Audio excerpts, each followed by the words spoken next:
Welcome back to the podcast, or if you're watching me on YouTube, welcome there. I'm so glad that you're here today because I genuinely believe that this episode has the potential to reconnect you with something many women have unintentionally lost along the way. If you've ever found yourself wondering, what happened to the woman who used to dream? Or how did I end up building a life that feels so responsible, but not necessarily fulfilling? Then I think today's lesson is going to speak directly to your heart. One of the things that I have observed over the years, both in my own life and through coaching so many incredible women, is that somewhere between childhood and adulthood, many of us slowly stop asking ourselves what we truly desire. We become so busy taking care of everyone else, paying the bills, building the careers, raising the kids, serving at church, and doing all the things that we eventually lose touch with the very woman that God created us to be. We stop dreaming because dreaming begins to feel a little irresponsible. We stop imagining because practicality becomes our default. We stop believing because disappointment has convinced us it's safer not to want too much. But I don't believe that's how we're meant to live. I believe God intentionally placed unique gifts and desires and talents and dreams inside every one of us. I don't think those dreams are random. I think they're clues. I think they're invitations. I think they're part of the life He's inviting us to steward well. So today we're going to be talking about two things that have to work together if you're ever going to build the life that you long for. First, we're going to uncover how to rediscover your dream if you've lost touch with it. And then we're going to talk about something that I think is just as important, how to develop the courage to actually pursue it. Because knowing what you want is one thing, but becoming the woman who's willing to go after it is something entirely different. So grab your journal, get comfortable, let's dive in. The first thing I want to talk to you about is why most women don't even know what their dreams are anymore. I want to explain why this is so hard for so many of you, because if you understand the why, then the how gets a lot easier. Somewhere between childhood and adulthood, you were trained out of dreaming. And this isn't something that happened on purpose. Nobody sat you down and said, okay, stop having big ideas. This is something that happened slowly. A teacher told you to be realistic, maybe. A parent worried about money and you absorbed that worry as your own. Maybe someone laughed at an idea that you shared just once and you never brought it up again. And here's the thing about dreams, they're sensitive. They don't argue with you when you dismiss them. They just go quiet. They retreat. And the longer they stay quiet, the more disconnected you get from your own desire until one day you're 35 or 45 or 55 years old and someone asks, what do you really want? And you genuinely don't know. Not because you don't have a dream, but because you stopped listening for it. So if you're sitting here right now and thinking, I don't even know what my dream is, I want you to hear me. That's not a character flaw. That's just what happens when a desire goes unspoken for long enough. It doesn't mean it's gone. It means that it's buried, and buried things can be dug back up. So here's a phrase I want you to remember. Your dream didn't disappear. It just went underground. Okay. So the good news is underground things leave traces. There are clues your dreams have been leaving you the whole time, even when you weren't paying attention. And I'm going to help you find them today. So how do you do that? This is the practical part of what I want to share with you today. I'm going to give you 4 ways to excavate what's been buried. Write these down because I want you to actually use them this week, not just hear them and then move on. Okay. So there are clues. And the first clue is, what did you love before you knew it wasn't practical? Go back before anyone told you what was realistic. What did you gravitate toward? What did you do for hours as a kid without anyone making you? That thing you loved before the world told you to be sensible, that's not just like childhood, childish nostalgia, right? That's data. Children haven't learned to filter their desires through fear yet. So what they love is often closer to the truth than what adults claim to want.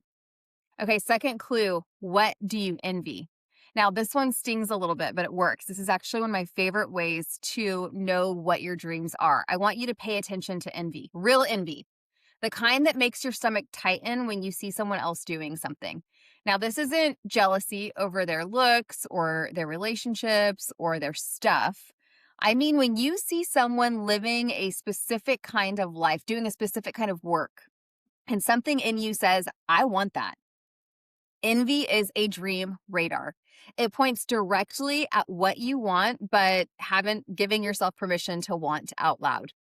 The third clue, what would you do if you knew that you couldn't fail?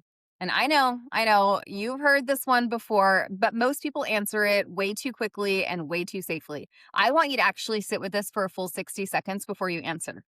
What would you do if failure simply wasn't on the table? Not what should you do, but what would you actually do? And let that answer surprise you a little bit. And then the fourth thing, what keeps circling back? Some desires show up once and fade. Real dreams aren't like that. Real dreams are persistent. They circle back.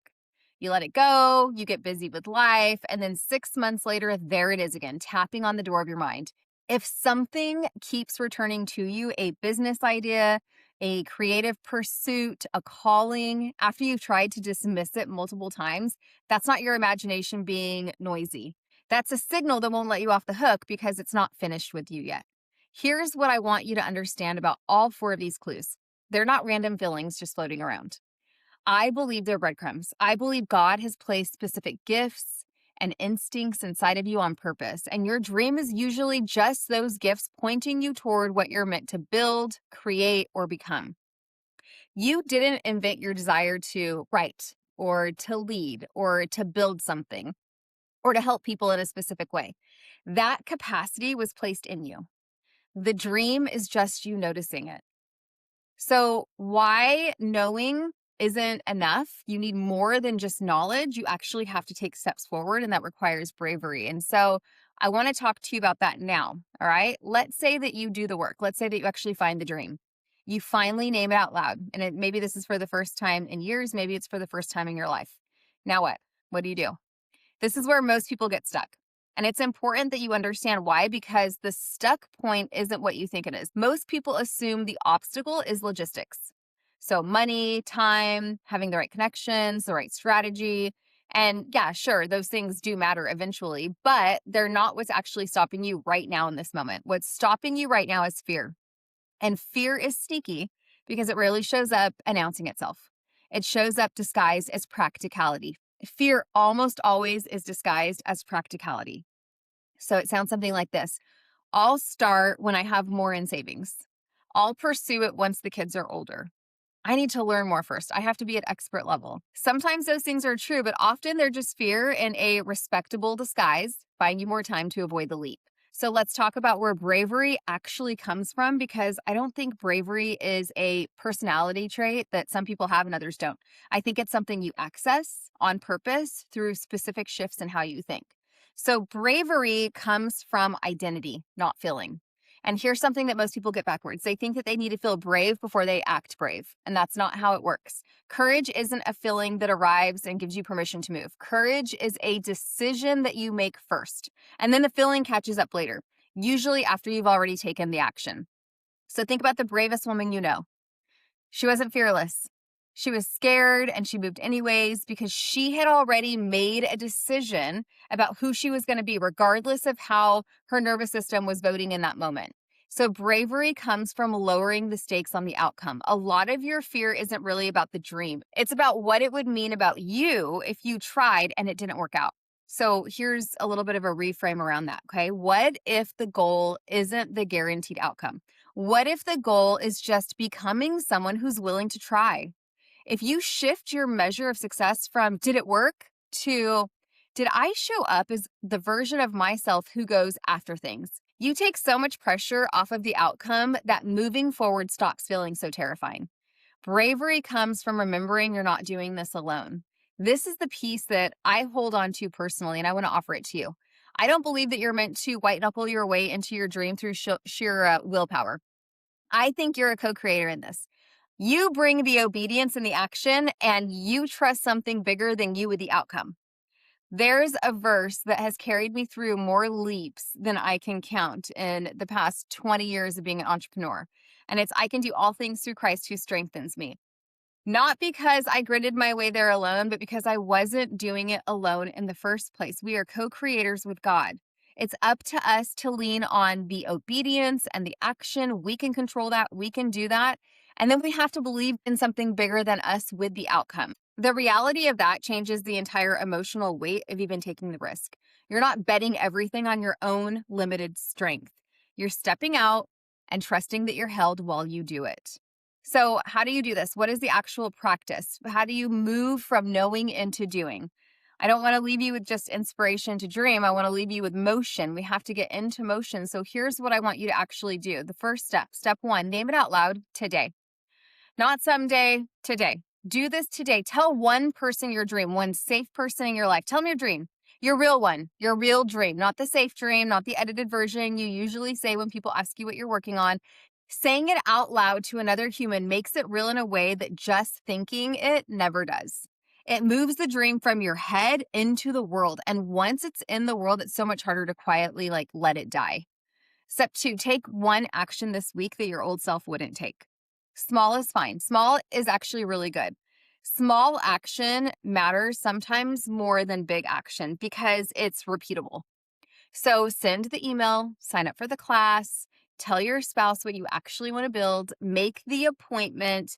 The size of the action matters less than the fact that it is evidence. It's proof to your own brain that you're someone who moves, not just someone who dreams.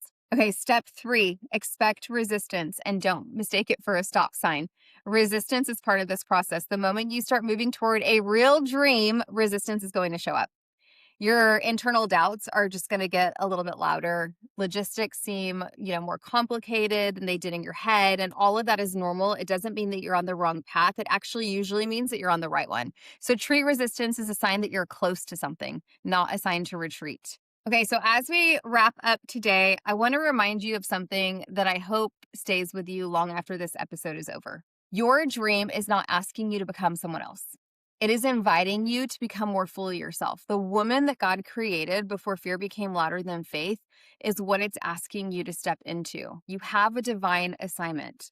Before you had disappointment that, convinced you to settle, before practicality replaced possibility, my prayer for you is that you don't leave today's episode just feeling inspired to dream. Inspiration is wonderful. I love it. But inspiration without action fades very quickly. Instead, I hope that you leave with one decision already made, that you're going to name your dream, that you're going to honor it, and that you're going to take one small step toward it this week. Because remember, courage is rarely something you feel before you move. You have to move. More often than not, courage is discovered because you moved. If today's conversation resonated with you, I don't want this to be where your growth stops. I would love to invite you to my private community, the Inner Shift Society. And in my community, this is where women just like you gather to do this work together. We dive deeply into identity, which literally is the game changer. If you're wanting to elevate in life and business, you have to get into this work. We talk about mindset, faith, subconscious rewiring, embodiment, purpose, abundance, business, and creating a life that feels aligned with the woman that God created you to be. Because you want lasting transformation, and lasting transformation doesn't happen from just one podcast episode. So it happens through repetition. It happens through community and support. It happens by surrounding yourself with women who remind you of who you're becoming when the old version of you starts to get loud again. So if you're ready for that kind of support, I'd absolutely love to have you inside of the community. You can join using the link in the show notes. Thank you so much for spending time with me today. It's always an honor to speak into your life, and I never take that responsibility lightly. So until next time, all right? And as I say every week, go and be the woman that your future is waiting on. Be blessed.